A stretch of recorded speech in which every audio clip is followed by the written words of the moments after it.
Capítulo 10. ¿Tienen su Biblia? Díganme amén.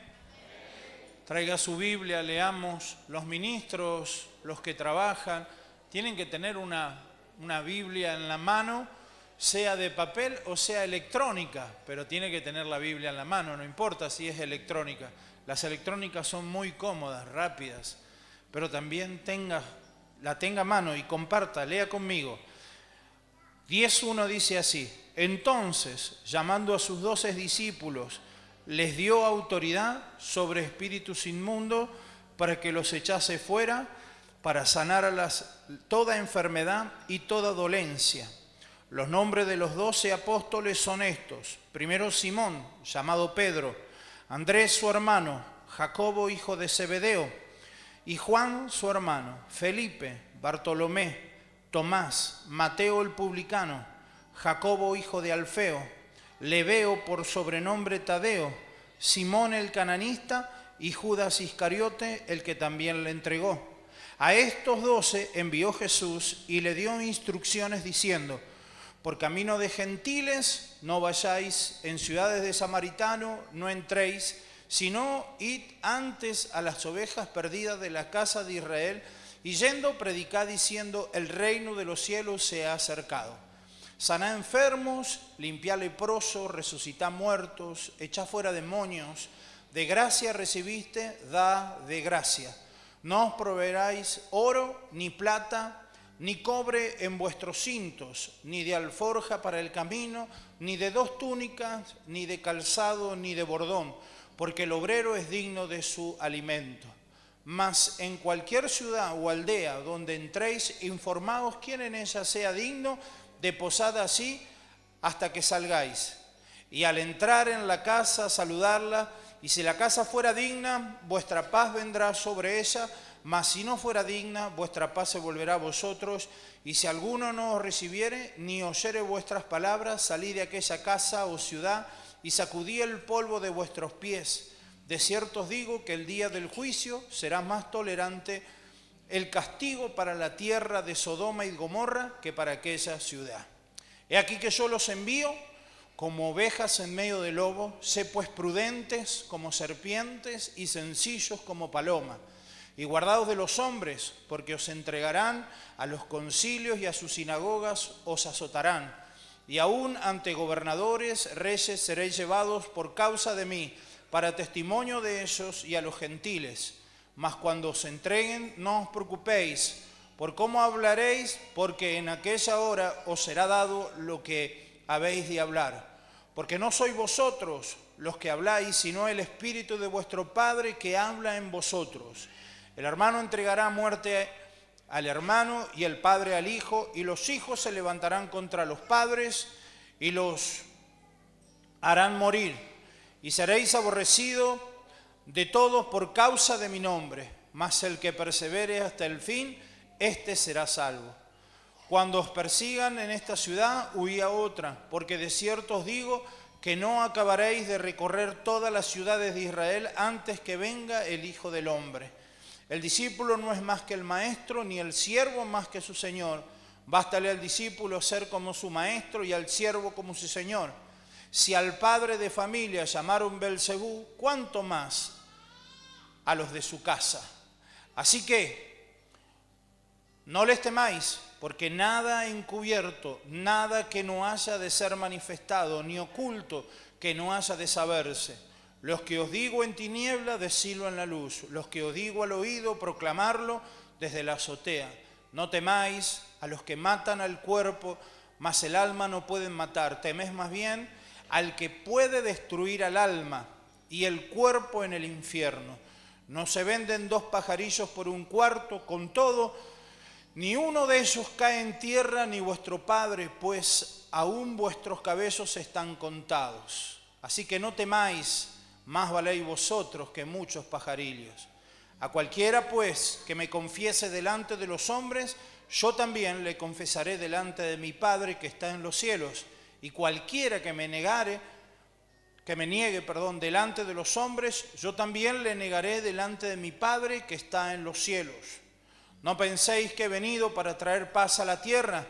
No he venido para traer paz, sino espada, porque he venido para poner en disensión al hombre con su padre, a la hija con su madre, a la nuera contra su suegra, y a los enemigos del hombre serán los de su casa.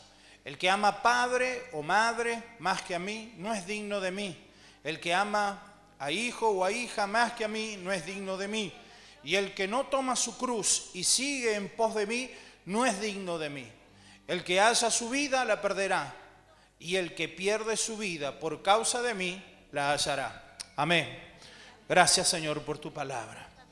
Gloria al Señor. Como les decía, en este tiempo nosotros estamos trabajando en esta gran obra que estamos haciendo, que es esta obra espiritual de poder proclamar el reino de la luz, el reino de los cielos, a todas las almas que están y que se cruzan en nuestro camino. El concepto que estamos trabajando es el de la generosidad. Acabamos de leer un pasaje de las Escrituras de aquellas instrucciones que el Señor Jesús le estaba dando a los apóstoles en el principio del ministerio apostólico sobre la tierra, ¿verdad? Ese ministerio apostólico, su primera tarea fue llevar el evangelio del reino de los cielos al pueblo de Israel. Pero como dice en Juan, a los suyos vino, mas los suyos no le recibieron. Por eso Dios le da la autoridad, la potestad de ser llamado hijo de Dios a todo aquel que le recibe en su corazón. Es por eso que hoy estamos aquí reunidos nosotros, porque hemos en algún momento escuchado la palabra de la luz, la palabra del reino de los cielos, la cual nos amó, la cual golpeó fuertemente en nuestro corazón y en nuestro espíritu, y hemos permitido que Jesucristo sea nuestro Señor, creyéndolo en nuestro corazón y confesando con nuestra boca que Él es el Hijo de Dios. Y eso nos da un acceso a la salvación, no por lo que hagamos ni por lo que podamos hacer, sino por lo que Él ya hizo por nosotros en la cruz del Calvario. Porque en esa cruz no solamente Él entregó su vida, sino que derramó toda su sangre.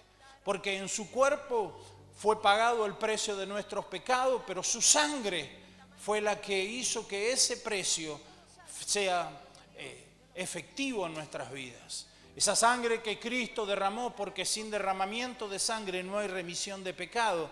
Esa sangre que Cristo derramó en la cruz del Calvario es la que hace que hoy cada uno de nosotros, por la fe en el Hijo de Dios, podamos ser salvos. Por eso todas estas instrucciones no solamente son para aquellos apóstoles que fueron enviados a la casa de Israel, sino también para cada uno de nosotros que recibe a Cristo en su corazón. Porque así como dice el Señor, seremos enviados en medio de lobos, seremos enviados en medio de circunstancias adversas, tendremos situaciones, tendremos conflictos, tendremos aflicciones, pero no tenemos que temer, porque Cristo ha vencido al mundo. Cristo ha pagado el precio, Cristo ha vencido para que vos y yo seamos vencedores. Y esa es la mejor expresión de la generosidad de Dios, la gracia. Y la gracia se reduce, o se resume, mejor dicho, en un solo nombre: Jesucristo de Nazaret. Esa es la expresión de la gracia de Dios. Esa es la expresión más sublime, más perfecta de la generosidad de Dios a nuestras vidas. Yo creo que de todo este pasaje el versículo clave es el verso 8. De gracia recibiste, da de gracia. Querido amigo y hermano, en esta noche quiero decirte, nada de lo que nosotros podemos hacer, pudiésemos haber hecho o hacemos, nos hace merecedor de la gracia. Cuando nosotros alcanzamos ese entendimiento, empezamos a conocer a Dios de una forma diferente y de una posición diferente, la posición de hijos, salvados, redimidos y restaurados por la sangre de Cristo, porque la gracia justamente es eso, es el favor que Dios ha tenido hacia nosotros de permitirnos que podamos ser salvos. Pero es un error conceptual si nosotros creemos, pensamos o en algún momento permitimos que el pensamiento de que la gracia es gratis sea parte de nuestra mente. Porque la gracia en ningún momento fue gratis. La gracia tiene un costo muy alto, un precio impagable para nosotros, la sangre de Cristo. ¿Sabe, iglesia amada del Señor? Cristo pagó el precio de ese favor que no merecíamos para que vos y yo podamos ser parte de la iglesia, podamos recibir las bendiciones de parte de Dios, sean manifiestas en cuanto a la luz depende en nuestras vidas, porque a mayor luz, menos tiniebla. Pero a mayor luz, mayor verdad. Y la verdad nos hace madurar. Y cuando maduramos, no maduramos en nosotros, sino que maduramos en aquel en el cual nosotros estamos, que es Cristo. Porque dice que la palabra, que Dios mismo ha establecido un ministerio quíntuple para que cada uno de nosotros, todos, diga conmigo todos, lleguemos a la medida y a la estatura del varón perfecto. ¿Sabe? El apóstol Pedro decía que Dios no es que retrasa su venida o la manifestación de su venida, sino que pacientemente espera que todos procedamos al arrepentimiento.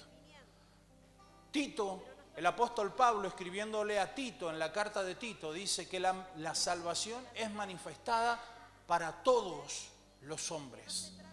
Iglesia amada del Señor, ¿es cierto que somos su creación especial? Sí, amén. ¿Es cierto que cada uno de nosotros es único y irrepetible?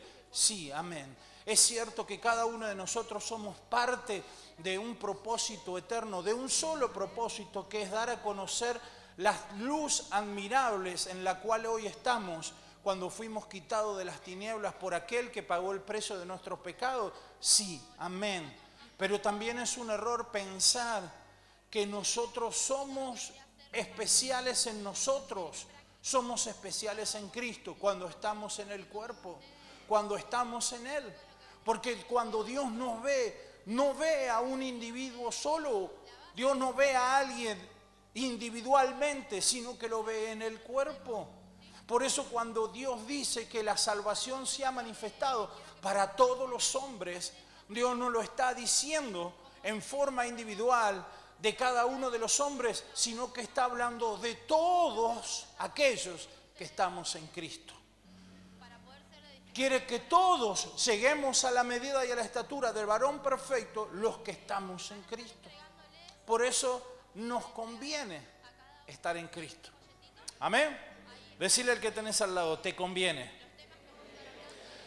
No se trata de bueno o de malo. No podemos hacer un juicio de valores. No podemos determinar, no tenemos la autoridad para juzgar lo bueno o lo malo, porque no está en nosotros, no está en nuestras características, no está desde el primer hombre que fue Adán, que perdió esa capacidad de juicio al comer del árbol del bien y del mal. Pero sabe una cosa, cuando dice la palabra de Dios, dice el árbol del bien y del mal, habla de un árbol que tenía un fruto, y el mismo fruto era el bien y el mal, ¿verdad? Y de ese fruto comió el hombre, y desde ese momento perdió el juicio de determinar lo bueno y lo malo, de determinar el bien y el mal. Pero sabe, iglesia amada del Señor, Cristo ha vencido para que vos y yo seamos vencedores. Pero no para restaurar nuestro juicio de lo bueno y de lo malo, sino para establecer un nuevo juicio en un nuevo pacto, que es un pacto de generosidad, que es el pacto de la gracia. Porque el nuevo juicio que nosotros tenemos no estamos capacitados para determinar lo bueno y lo malo, porque aún el pecado habita en nuestra carne, en donde fue condenado. Por esa causa, toda alma que pecare morirá, y por esa causa el hombre se separará de su cuerpo y su cuerpo retornará a la tierra, porque en el cuerpo está condenado el pecado. Entonces no hemos sido restaurados en la capacidad de juzgar lo bueno y lo malo, sino que sí hemos sido restaurados en Cristo Jesús, ni siquiera en nosotros, cuando permanecemos en Él. Porque San Juan capítulo 15 dice que fuera de Él nada podemos hacer, pero si permanecemos en Él llevaremos frutos. Entonces el juicio que ha sido restaurado es el de estos dos conceptos, conveniencia y edificación. Por eso el apóstol Pablo dice que todo me es lícito, pero no todo me conviene. Todo me es lícito, pero no todo me edifica. Nosotros podemos discernir lo que nos conviene y lo que nos edifica, pero lo podemos discernir cuando estamos en Él, porque separados de Él, nada podemos hacer. Pero jamás pensemos que podemos determinar esto es bueno o esto es malo. Amado hermano, no está en nosotros esa capacidad por causa de que el pecado habita en nuestra carne. Y nuestro juicio está nublado cuando nosotros queremos determinar juicio por nuestros propios medios. Sino que cuando Corintios habla de que el espiritual juzga todas las cosas, no juzga si es bueno o si es malo, si se salva o si se condena, sino que juzga en estos dos conceptos. ¿Conviene? ¿Edifica? ¿Qué conviene? Conviene al crecimiento y a la edificación de mi vida espiritual para que Cristo vaya perfeccionándose en mí. ¿Edifica la imagen del Hijo en mi vida? Y esos son los conceptos por los cuales nosotros debemos juzgar. Y eso es lo que la gracia ha generado y restaurado en nosotros, que por causa del pecado se habían sido perdidos, habían sido disipados. Por eso, iglesia amada del Señor, Dios nos ha delegado una autoridad así como dice que le delegó a los apóstoles, porque si usted va a Mateo capítulo 28 o Marcos capítulo 16 en el verso 15, usted va a ver que Jesús, hablándole a la congregación que estaba allí en el monte cuando fue llevado a los cielos, le dijo: toda autoridad me es dada, por tanto id, vayan, hagan discípulos, prediquen, echen fuera los demonios, sanen los enfermos, liberen a los cautivos.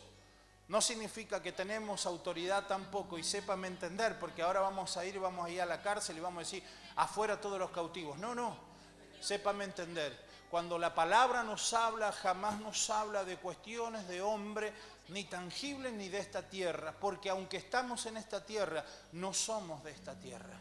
La palabra de Dios siempre ha delegado una autoridad espiritual sobre nuestras vidas. Por eso le dijo a Pedro: todo lo que atares en el cielo lo vas a desatar en la tierra, y todo lo que desatares en el cielo también será desatado en la tierra.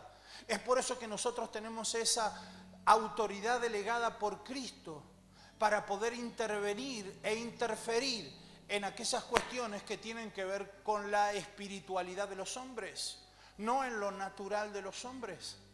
Si redunda el orden espiritual en resultados naturales, porque cuando estamos ordenados espiritualmente, nuestra vida natural se ordena, porque así lo dijo Cristo: lo que es atado en el cielo es atado también en la tierra, y lo que es desatado en el cielo es desatado en la tierra.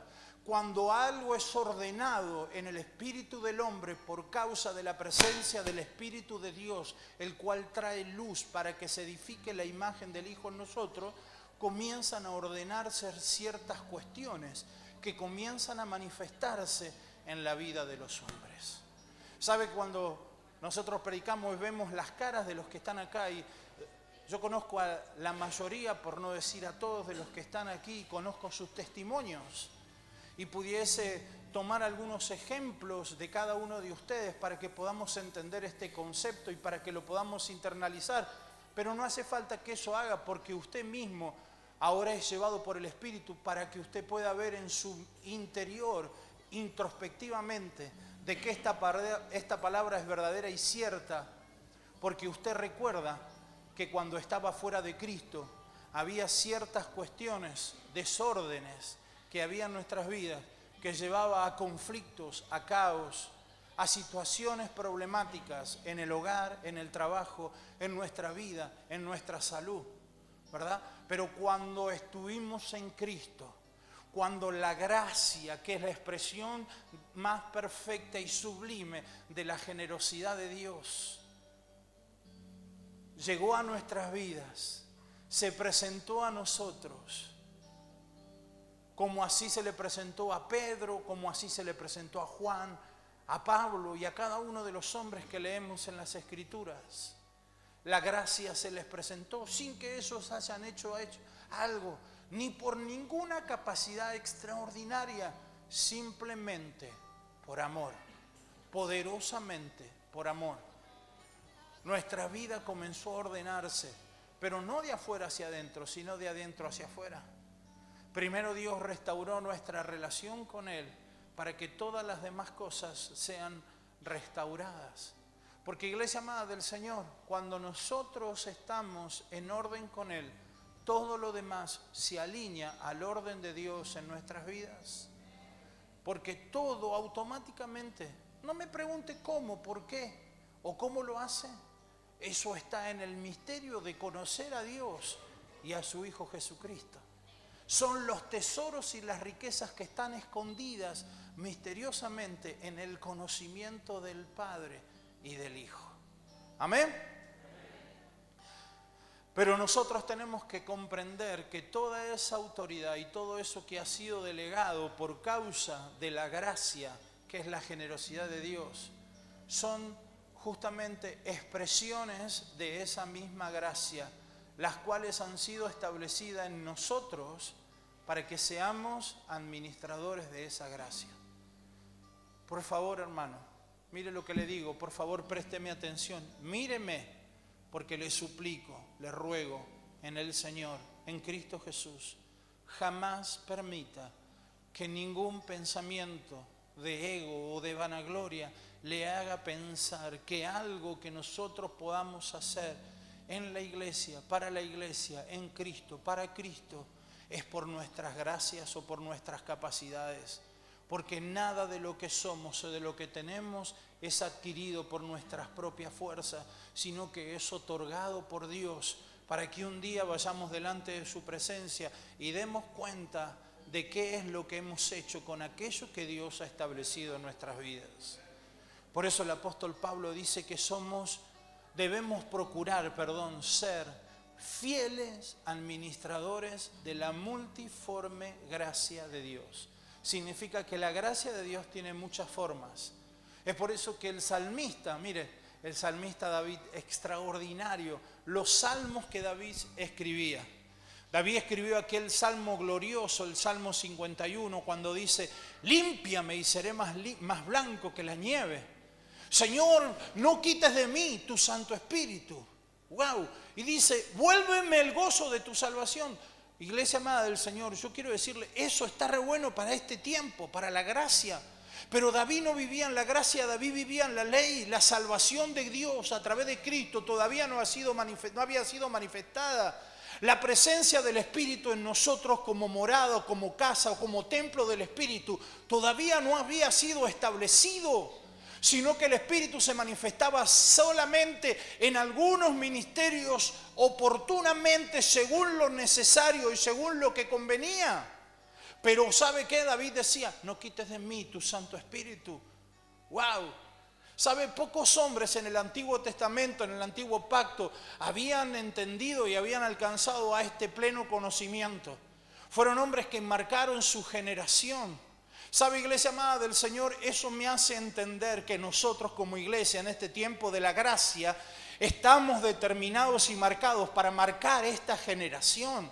Y es que nosotros tenemos que alcanzar ese concepto y entenderlo para que podamos vivir plenamente con este conocimiento, con este convencimiento, y que cada cosa que hagamos y dejemos de hacer sea para eso, expresando la gracia que Dios ha puesto en nuestras vidas. Isaías decía: vive Jehová, en cuya presencia estoy de continuo. ¡Wow! Impresionante, ¿verdad? Porque ellos no vivían en ese pacto que nosotros estamos viviendo, el pacto glorioso de la gracia. Y sabe, en el Salmo 68 dice: llevó cautiva la cautividad, un salmo profético, hablando de Cristo Jesús, nuestro Señor.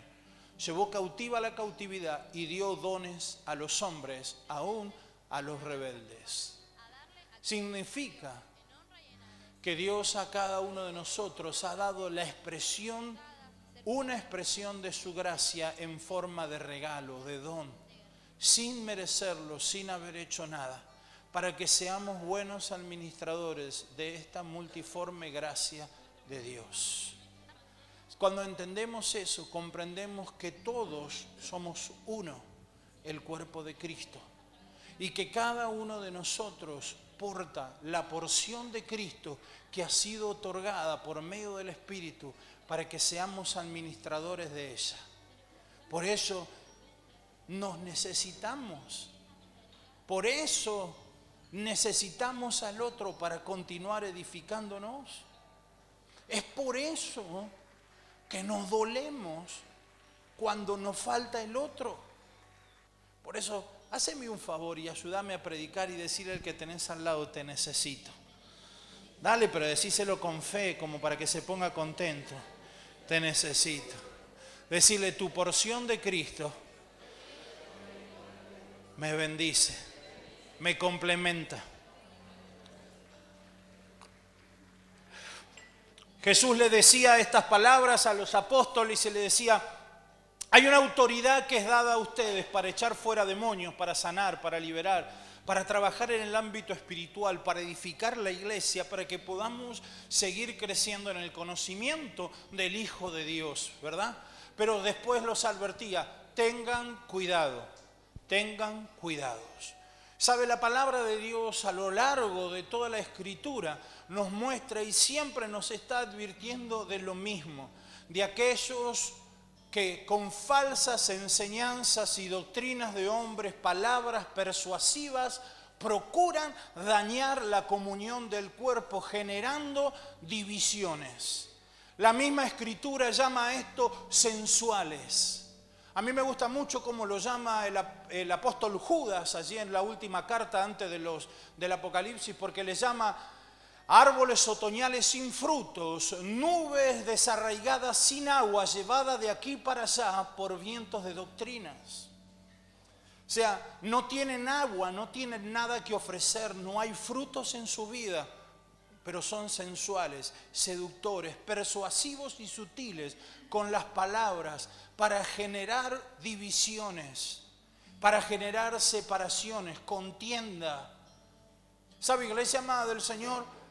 Jesús y todos los apóstoles nos anunciaron estos hombres porque una de las grandes batallas que nosotros debemos batallar en nuestro espíritu, porque entiéndame, cuando hablamos de batalla, cuando hablamos de guerra, no significa que usted va a ir, va a agarrar una ametralladora, una lanza, un arco, va a hacer algo. Son todas expresiones metafóricas de la batalla misma que nosotros vamos a tener espiritualmente en nuestras vidas por causa de la influencia del ambiente en el que nos movemos, que son las palabras que son impartidas para generar en nosotros pensamientos torcidos que nos llevan a tomar decisiones que terminan dañando la relación del cuerpo, separando los miembros, generando divisiones, contiendas, ¿verdad? Dice, sutiles palabras, fábulas de viejas. Así dice la palabra, ¿verdad? No lo digo yo. Tenemos que tener cuidado con eso. Y el apóstol Pablo aún todavía es más duro. ¿Sabe cómo le llama? Mutiladores del cuerpo. Tremendo. Iglesia amada del Señor, nuestros ojos deben estar puestos en Jesús, el autor y el consumador de la fe. Correr la carrera, vivir la vida sin quitar nuestros ojos de Él. No dejarnos seducir por palabras persuasivas, sutiles, que lo único que buscan es separarnos de la comunión del cuerpo para que la gracia que portamos no aporte a la construcción y a la edificación del cuerpo en el conocimiento y en el perfeccionamiento de la imagen del Hijo en cada uno de nosotros. Por eso Jesús les hablaba de esto. Cuidado con los falsos maestros. Cuidado con aquellos que según su propia opinión emiten juicios de valores diciendo esto es bueno o es malo. Iglesia amada del Señor, nosotros los espirituales discernimos desde la exposición del Espíritu lo que nos conviene y lo que nos edifica, porque comprendemos y entendemos que lo bueno y lo malo no está determinado para nuestro juicio, sino para aquel que es justo y es el que está sentado en el trono, el Padre, el creador de los cielos y de la tierra. Amén. Por eso el Señor Jesús les decía: vayan por todas las ciudades, saluden con la paz, entren a los hogares, díganle: la paz sea con vosotros. Y aquel hogar que es digno recibirá la paz, y aquel hogar que es digno reposará la paz sobre ellos. Saná, liberá, establecé palabra, bendecilo, sé generoso, porque lo que tenemos, lo que portamos, no es nuestro, es otorgado para que lo administremos. ¿Sabe por qué en ocasiones tenemos muchas luchas? Porque hay gracias, hay dones en tu vida que favorecen a la madurez del cuerpo, y las tinieblas no quieren que esos dones y esas gracias sean ejercidas en el cuerpo. Es por eso que son continuamente provocados a la seducción. Continuamente estamos siendo influenciados para estar en una posición de tentación y que caigamos en la tentación.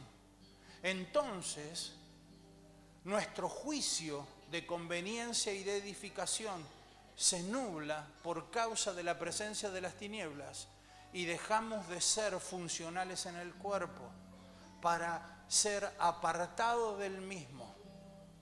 ¿Sabe por qué tenés conflictos espirituales? ¿Sabe por qué los vicios vienen tan fácil a tu vida? ¿Sabe por qué hay pensamientos de división, de bronca, de pelea? ¿Sabe por qué en ocasiones vienen esas palabras que te dicen: más sí, mándalo a pasear, no lo perdones? Porque somos portadores de la gracia de Dios, porque de gracia recibimos dones y talentos para edificar el cuerpo. Por eso, iglesia amada del Señor, a medida que somos impartidos por la palabra, conocemos a Dios y a Jesús, su Hijo, y entendemos que lo que portamos es para edificación del cuerpo, es para que el cuerpo siga madurando, es para que la iglesia crezca, es para que muchos conozcan la luz admirable que ha sido establecida en nuestra vida. Es para que muchos sean arrebatados de las tinieblas y de la condenación eterna. Es por eso que nosotros en muchas ocasiones te insistimos, te hablamos, te mandamos mensajes, y a veces sufrimos el bloqueo, el desprecio o el dejar de saludarnos.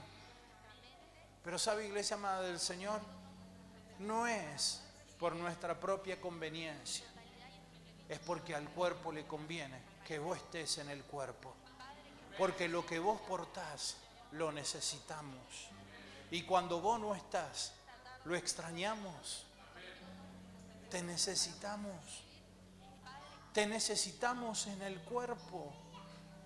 No fuiste creado, ni diseñado, ni establecido en esta generación para estar fuera del cuerpo. Fuiste pensado desde la eternidad hasta la eternidad para estar en el cuerpo. ¿Sabes cuántas cosas y cuánto podríamos producir si alcanzáramos el entendimiento que lo que tenemos es gracia de Dios? Ni siquiera los bienes que adquirimos, los bienes patrimoniales que hemos adquirido en este tiempo son nuestros, sino que son gracia de Dios para nuestras vidas.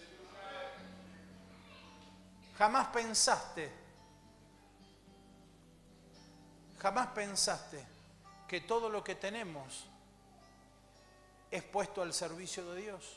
Pero quiero decirte esto, lo que somos, lo que tenemos, proviene de Dios para darle ganancias a Dios. Porque en cuanto más generoso es, más se le va a dar. Pero cuando más retenemos, menos se nos dará. Por eso, lo que Dios te ha dado, y entiéndame, no ande regalando auto, casa, ni nada por el estilo, ni tampoco se me ponga generoso hoy en la puerta de la iglesia a regalar ¿cómo se llama? Hornero, el pajarito que está en el de 1000. Hornero y esas cosas. Si va a regalar algún hornero, piensa en el pastor, No se me ponga generoso a hacer esas cosas. No estoy hablando de eso. Compréndame, entiéndame. Lo dije al principio. La obra que hacemos es espiritual. Tenemos que ser buenos administradores aún de lo patrimonial. Si Dios nos ha dado recursos económicos, invirtamos en nuestras vidas para poder llevar el Evangelio y ejercer a través de la gracia y de los dones que Dios nos ha dado en otros lugares. Permitamos que otros puedan conocer a Cristo a través de la inversión de aquello que Dios nos ha dado. ¿Sabe? Dios nos ha dado la gracia en este tiempo de que se nos han abierto provincias y naciones. Y también Dios nos ha dado la gracia que hay un equipo extraordinario de hombres y mujeres que están dispuestos a sembrar. ¿Sabe? Teníamos un cupo muy limitado para viajar en este tiempo al Paraguay. Teníamos más gente de la que nosotros pensábamos poder llevar. Y a nadie se le iba a pagar el viaje, cada uno iba a invertir. Y eso nos ponía contento y gozoso, nos pone contento y gozoso. Porque significa que han comprendido el concepto de la gracia y de la generosidad. Que están dispuestos a sembrar para poder bendecir a otros. Que hemos entendido que somos administradores de la gracia de Dios. Que hemos comprendido que tenemos y portamos dones, gracias y talentos que Dios ha establecido desde la eternidad en nosotros. Y no vamos a permitir que ninguna palabra sutil, ninguna fábula de vieja, ningún viento de doctrina errónea nos separe del cuerpo ni el propósito que Dios ha establecido en este tiempo para nosotros como iglesia, que es dar a conocer la luz admirable de aquel que nos salvó, de aquel que pagó el precio por nosotros en la cruz del Calvario. ¡Aleluya! Por eso, iglesia amada del Señor, ¿tenemos autoridad? Dígame amén. ¿Adquirida? No. ¿Delegada? Amén. Por aquel que nos salvó, por aquel que tiene toda la autoridad en los cielos y la tierra. ¿Tenemos dones? Amén. ¿Portamos su presencia? Amén. ¿Tenemos gracias? Amén. ¿Para qué? Para expresarlas, para ser generosos. Hechos de los Apóstoles, capítulo 2, en el verso 45, 46 y 47, dice que la iglesia perseveraba en la oración, en el partimiento del pan, en la adoración a Dios, en las casas, en los templos. Y el Señor añadía las almas que habían de ser salvas. ¿Sabe lo que dice? En esa palabra, eran generosos. Eran generosos. Y a causa de su generosidad, Dios añadía más. ¿Sabe quién tiene autoridad para añadir más? Aquel que nos ha dado lo que hoy tenemos. Y no es poco, es la vida. Celebremos la vida de Cristo y seamos generosos con lo que Cristo ha establecido con su vida en nosotros. Porque portamos su vida, portamos la vida de Cristo. Haceme un favor, ponete de pie, abraza a alguno que tengas por ahí alrededor tuyo.